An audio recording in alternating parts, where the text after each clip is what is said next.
We're with 3 men now who've had a big part in BKB. James, Dave, Andy, thank you for taking the time. You're welcome. Start with you, Dave. Dave, you've been around years. You've seen many of the great fighters.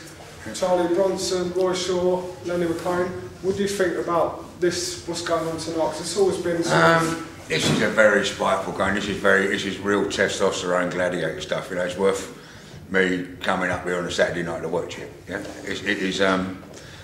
Much respect to the Lenny McLeans and the Roy Shaws, but they couldn't actually go a minute with these people today. You know, I mean, different style, different fighting thing. You get what I mean? They couldn't last a minute with these people. You know, it's beautiful to watch. I'm so glad I'm too old to actually do it. It's beautiful. It's almost sexual. I hate to say that, right? But there's something sexual about watching another man batter another man. You almost want to go, fucking hell, give you. You know what I mean? I'm sorry. And these shows here these gentlemen put on are, they're fucking horny. It's like going to watch a sex show for me. I do love watching someone get their fucking head kicked in, and they will get their head kicked in.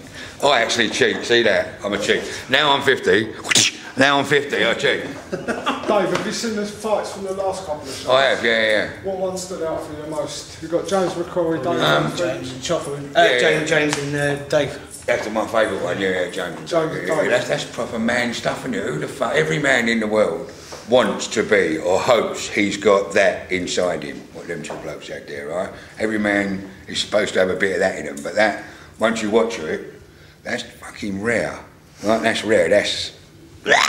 You know what I mean? Sorry. And as well, Dave, obviously you've been around a long time now. You've got a lot of youngsters now. On a Friday night, they go out, kick the shit out of people, drinking and drugs. You've got these fellas who are coming here, they've got no gloves, and they're the most respectful men. I actually believe you're getting a very hard deal with the authorities. And I actually believe that to go a little bit against the grain, or get their bollocks in their hand and actually go out and try and help something like this. You understand what I mean? Yeah. Because you don't get ag at these. You don't get the trouble you get at a rave. You know what I mean? These are naughty men, and they don't have to impress each other in the toilet, in the car park, in the stairwell. You know what I mean? They're coming to watch them, and it's a proper man sport. You know what I mean? Someone should get behind it and help it. Raving lunacy here, Dave. Yeah. Is that what we're talking about? You know that. James Quinn. Yes, sir. Not long now to your fight, April 7th? April 7th, yeah, I've been doing a bit of training, getting back into it slowly. First time I fought with 10-ounce gloves in 30 years, since I was a teenager. As you know, I've done it on the street all of the time. Anyone who's seen the documentary Knuckle would know what bare knuckle fighting is about.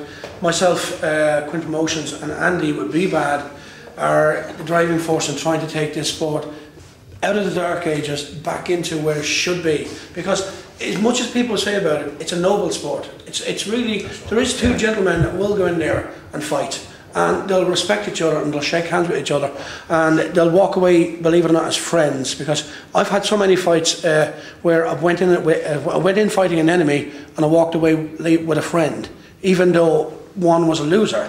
Because when you go in there and you do that sport, you will be, even though you hate the other guy at that moment, you will respect him when it's finished.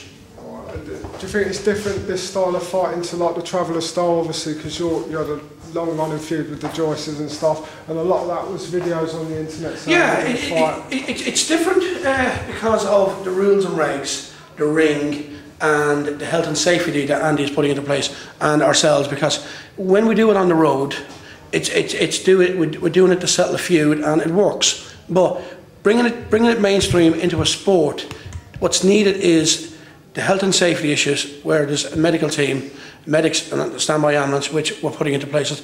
We've also putting together a sanctioning body, and issuing each fighters with licenses and so forth. So therefore we're bringing it back the way it should be, to match, if not outdo, mainstream boxing. Why did it stop all them years ago? Boxing booths were a big part, you know, years ago, the craze was... I think it was actually someone, the authorities actually took more interest in trying to shut that down than they did other things. You understand what I mean? You know, and I think someone actually got killed at it, and they used that as an excuse to use all their might and force to actually ban something which has been a bit of entertainment since the world began, right? The gladiators, you know, that's what this is. This is the nearest thing to gladiator, yeah, that you will Yeah. You see, you must understand, right? Within the bare knuckle boxing promoters in this country at the moment, I put a lot of research into this, right? I personally have put 3 years full research into BKB and the legalities of it. We have proven without doubt that it's never been banned in this country. Well, it just disappeared. We've actually got Seth Jones, and Seth Jones is he's doing a law degree, and he wants to become a barrister, and he's one of our fighters. He's coming here tonight, and basically he's found in the statute for Queensberry rules. There is absolutely nothing anywhere. He's gone through the whole lot. There is nothing in the statute for the Queensberry rules that you to wear gloves. You don't have to wear gloves. The only reason, Andy, that gloves were invented was for the promoters, because bare knuckle fights were over quicker than standard gloves fights. Yeah. So what happened was to bring the gloves out because the crowds were complaining the fights were over too quick. But you must understand, when you get hit with a glove, you get facial damage, okay? But you don't get internal damage. Where if there's someone with a glove and he's pounding, your head, long term, you're going to suffer. Now, the British Medical Board, we've had interviews with those guys, and we have scientific proof from them. It's called the fixed triangle. Yes, we goes from them. When a punch hits the face with a glove, it basically goes to the back of the skull, and then what it does, it comes back out and then back down down, and they call it a facial triangle. And when they demonstrate by him punching me in the mouth. But getting back to what I was saying, Andy is right? So therefore, you will suffer facial damage with bare knuckles, but no long-term damage. But it's been proven, as I said, with the British Medical Board, and we have scientific proof from them stating that bare knuckle boxing is safer long-term than glove boxing. You can get a boxer who he can be boxing for up to 5-6 years, and you can get punch drunk. You know, you can actually for the rest of your life. Like Muhammad Ali, similar. You only have to look at Bartley Gorman and speak to Bartley when he was alive. God bless him. When you spoke to Bartley, the man had just as many scruples, right, after fighting for 40 years, right? That man had more. Now you show me any boxer who's fought as many fights in 40 years and can still speak and still have a conversation with you and still be so quick that it can put you in your place just like that. You can't. You know, you speak to most boxers and I think what they need is they need some professional body to actually get behind this whole bare knuckle thing. That's in place and get some proper promotion and get a little ball rolling. Get just some needs the promoters to stick together. It's got a stigma. It's got a little stigma around it that isn't actually right. You know, I mean, nothing or no one is as big or as scary as the myth. Yeah. And the myth about this isn't. You know, it isn't. Promoters need to stick together. In this country, unfortunately, with the UK, right, it's always been a stickler for everything's got to be right. Now, everything usually comes from Europe, and then we get a hold of it, and then we do something better with it. Sounds like my wife. Comes from now, Europe, said no. We're off to Germany in July, UK v Germany. Basically, that's all in the pipeline now. Flights are paid for, hotels are booked, festivals are booked. The guy's paying an awful lot of money just to get us on the festivals. We're on 2 festivals. Now, at the end of the day, James himself, you know, he's working with Belgian guys, and we're working with German guys. At the end of the day, what this sport needs is it needs a governing body. Now, the Belgian guys and James, they're working with a governing body. We have a sanctioning body set up with the Luxembourg and the Belgians called the IBKBF, International Bare Knuckle Boxing Federation. Now, I presented all this evidence to the police in England, and they found different problems with what was going on with that. Then we got the health and safety together, we got the rules and regs, everything was put in place, and they've 99.9 given us the go-ahead as long as they don't know about it. But that's not good enough for us. We want them to know about it. We want them to know what's happening, and we want them to be able to do fuck all about it. Like, you know, the reason why I set up Be Bad, and the reason why, I mean, at the end of the day, I don't think anyone disagrees. Be Bad now it's going forward with bare knuckle boxing. Basically, the reason why I did that is I used to be a fighter, same as James. And well, I got fucked up. I got messed up. Don't forget Dave used to be. Yeah, well, obviously Dave. Yeah. No, but you know, I got messed up. It used to be.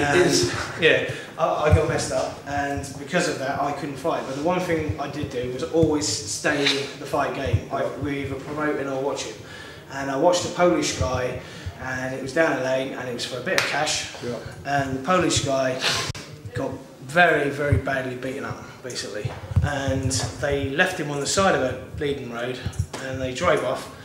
And it was just me and my mate, and we were looking at each other like, what the, you know, what are we going to do here? You know, we can't let this kid. So we got him up, we took him to hospital, and it affected me to think that could have been me having a fight, being left there. Hence the reason for the health and safety, the rings and the venue. I generally believe for these gentlemen where they've got a little invisible wall to climb. The professional boxing thing as a unit wouldn't want this actually creeping in because they are very aware of how entertaining this will be, how it will just overtake the whole of the fan thing, and they are trying very hard to keep this ostracised because it don't take the brains of Britain to go. Well, if you look what the UFC has done to the Americans, like they're taking the whole limelight away from boxing. The British board, the British boxing board, don't want BKB in the country because it will overshadow what they're doing. Even the MMA, I mean, and they will all be in there together. Already, we're getting guys from the MMA saying, "Yeah, you're a joke," and then we've got other guys from the MMA saying, "You know what?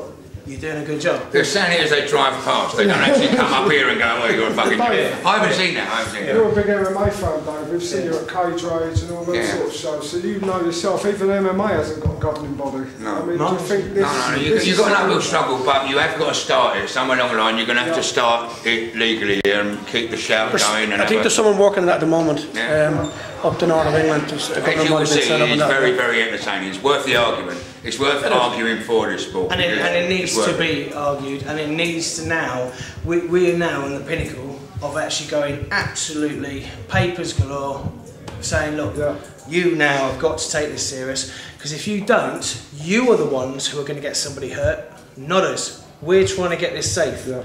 If you carry on the way the youngsters now are starting to fight, they love BKB, they've gone from MMA, they've gone into Valtudo, now we're going to BKB, they're going into backyards. See, they'll never stop it, so they should help us. Make it safer. Make it safer. David, nice talking to you, my man. Yes.